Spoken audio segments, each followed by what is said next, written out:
Hello there.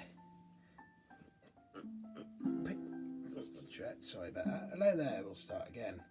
People of the I can't even remember what I called my own group now. That's pretty bad, isn't it? It's quite long-winded that side. The Anglo-Saxon Germanic Norse layered of the Arisator. I don't know why I don't just call it the. See, if I change the name, people get annoyed when I keep changing the name, but I don't know why I don't just call it the Mercian layout of the Arisator or something. But anyway, you keep it as it is. So, hello there, people of the Anglo-Saxon, Germanic, Norse layout of the Arisator. People and brothers and sisters of Fain's Fensida. My brothers and my half, Klingus half, and the people of Wolfingus half. Good evening, good afternoon, morning, or wherever it is you are, afternoon, depending what part of Midgard you are in. Hello there, everybody. It's that time again. I didn't come on yesterday because it was my day off, and I will just be upfront honest. I just wanted a bit of time to myself, so. I didn't come on yesterday. I just wanted a bit of time to reflect and just to relax, really. So I've been to work tonight. So I'm a bit stiff after a about 4 or 5 hour shift of non-stop hospitality. I work as a kitchen porter, cleaning, doing desserts, and washing up. Never short of jobs in there. But anyway. That's done now. I've got some nice plans planned for tomorrow. The weekend is upon us, which means there'll be no Havermal show during Saturday and Sunday, so I thought I'd best come on tonight as I wasn't on yesterday.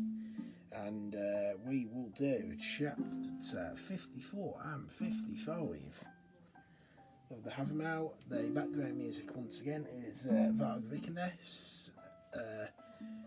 I'll call him by his artist name Burzum because I know a lot of people, well, like again, he relaxes me, he helps me relax, he's nice at the background. I like him for his mythology and his music. Okay, I might agree with a lot of his politics, but that's not the reason I put him on. He's clearly for background and relaxation. You've got to admit this sort of music he does is just beautiful, relaxing. And you can sit and vision nature or a cliffside of a beach or sunset or something. It's actually named after Sunset Solbjorg in Northern Germanic, aka Scandinavian. It is beautiful. In fact, I'll just show you guys the background of the that he's used for this cover of Solbjorg. Look at that, beautiful, so relaxing. But anyway. On to chapter 54 and 55 of the Havermal. That is where we are. We are storming through this and learning so much knowledge of the Alfeda. So much life lessons in such a little book. So as always, as I do on every show, I'll read all 3 versions. They get more uncleared as you get down to Bellows.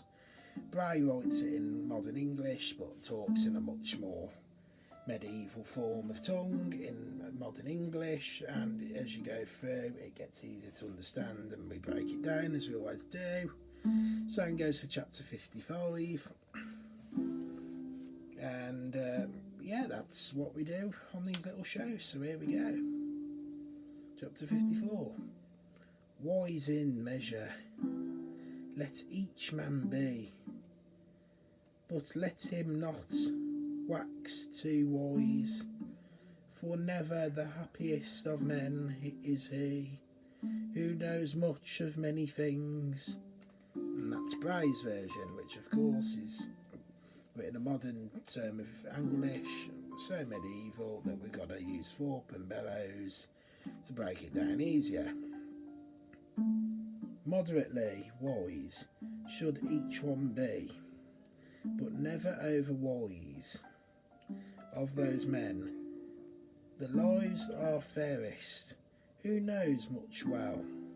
But once again, thoughts a bit quite tense with that one, but for me, I usually go to Bellows quite a lot. He's very simple with it. Let's see if he can break this one down. If not, we'll go over it and we'll break it down into bits and get the meaning out of it. A measure of wisdom each man shall have, but never too much let him know. Oh, I know where this is going. The fairest lives do those men live, whose wisdom wide has grown. Again, my dad is always saying, keep your own counsel. Now, there's two ways you can look at this. It's Woden saying you can't have all the knowledge, but you've got to have enough knowledge to get you through what you need to know and how to get through situations. My dad always says when you share knowledge with people, it's depending on who it is and how much you trust them, it's best to keep your own counsel. Because, for example, if you tell a friend at work something and they don't like what they hear, or it affects them, they will go back and, for example, tell your boss, your chieftain of your workplace, or any other commitment. They could go to to the one leading it or whatever, any commitment, and they can get you in trouble. So, I'm going to read Bellows' version again. Once again, he's broke it down fantastically, for me anyway. A measure of wisdom each man shall have. So everybody's got their own knowledge, their own counsel. They know what they need to know for their lives. But never too much let him know. He doesn't need to know the ins and outs of everything. Or you don't need to tell that person everything. Because sometimes, as my dad says, it's good to keep your own counsel. The fairest lives do those men live. They live a decent enough life with the knowledge they have, whose wisdom wide has grown, and he's gained more knowledge as his path and his life continues. It's pretty much what they're saying. Chapter 55 of the Havermal. We'll go through Bray, down to Thorpe, down to Bellows again. So Bray, as we know, talks very medieval, jumbly, and we've got to break it down by Thorpe and Bellows. Wise in measure should each man be, but let him not wax too wise. Seldom a heart will sing with joy, if the owner be all too wise. And then Thorpe's put it to, moderately wise should each one be, but never over wise, for a wise man's heart is seldom glad if he is all wise who owns it. And Bellows. A measure of wisdom each man shall have, but never too much let him know. For the wise man's heart is seldom happy. If wisdom too great, he has won.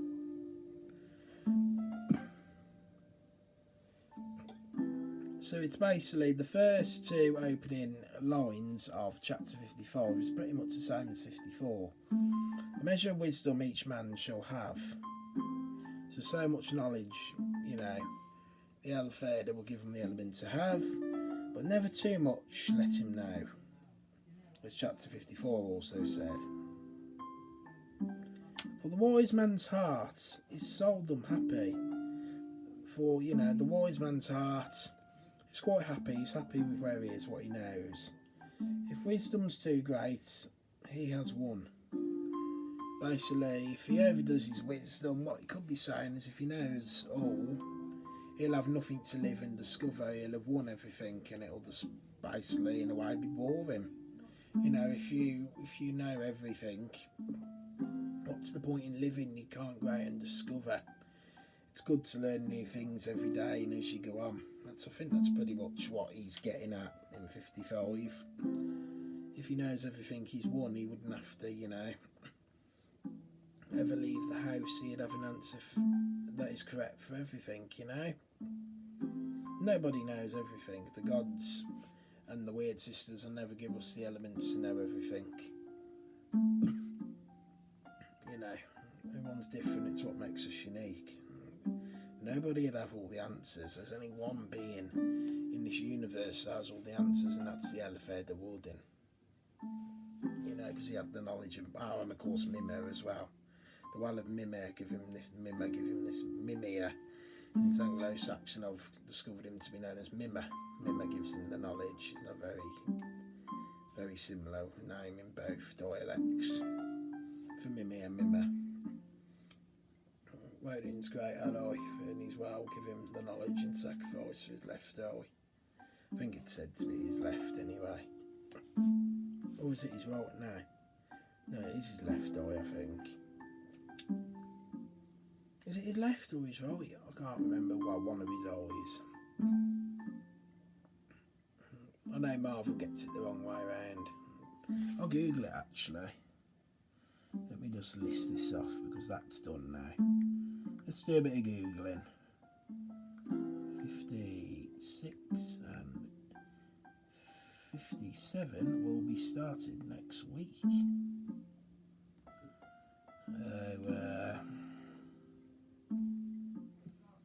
What eye did Odin have to sacrifice? According to Historiska.se, he sacrificed his eye in Mimir's well, and he threw himself on his spear Gungnir in a kind of symbolic, ritual suicide. He then hanged himself in Yggdrasil, the Tree of Life, for 9 days and 9 nights in order to gain knowledge of other worlds and be able to understand the runes. Yeah, we know that, but I want to know which side.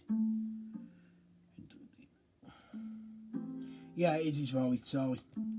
Yeah, it's his right eye, sorry, not his left. It's his right eye. He took his right eye for Mimir, and gave it to his well in exchange for all mortal eternal knowledge and to see the future. So yeah, that's pretty much 54 and 55. That was quite a short one today, wasn't it, really? So yeah. There we go. Got a quite interesting event coming up Sunday. Got nice plans for the weekend, but some friends at work. I'm gonna, as a layman, it's my duty to teach knowledge. We'll be teaching them of the forebears as they've requested to know. Some of the history of our forebears. And so I've obliged to tell them a few stories of our forebears. And I will be doing my understanding form of runic readings for them, so that'll be really good. Yeah, so yeah, there we go. That's pretty much everything for tonight. Thank you for watching, whoever's watched, and maybe have the wisdom to be them. We have the honour to be, the wisdom to know, the knowledge to care, and as the forebears did, so shall we. What's ale? What's for ale? Drink ale. And what's for ale? Drink ale. And bye bye for now. See you later. All the best, everyone.